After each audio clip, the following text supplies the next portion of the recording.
9 মে 2024 তারিখে আনুমানিক 10:25 ঘটিকায় বাংলাদেশ বিমান বাহিনীর একটি ইয়াক 130 বিমান দুর্ঘটনায় পতিত হয়। বিমানটি বাংলাদেশ বিমান বাহিনীর ঘাঁটি জহুরুল হক চট্টগ্রাম হতে উড্ডয়ন করে। উক্ত বিমানে বৈমানিক হিসেবে ছিলেন উইং কমান্ডার সোহান হাসান খান এবং স্কোয়াড্রন লিডার আসিম জাওয়াদ। উড্ডয়নের পর প্রশিক্ষণের এক পর্যায়ে বিমানের ইঞ্জিনে আগুন ধরে যায়।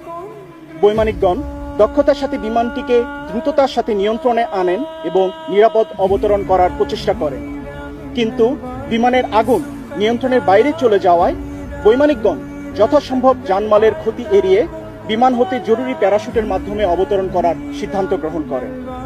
এরই ফলশ্রুতিতে বৈমানিকগণ অত্যন্ত সাহসিকতা এবং দক্ষতার সাথে দুর্ঘটনা কবলিত বিমানটি হতে কর্ণফুলী নদীর উপর জরুরি প্যারাশুটের মাধ্যমে অবতরণ করেন। বিমানটি লোকালয় এবং জনবসতির কোনো ক্ষতি না করে কর্ণফুলী নদীতে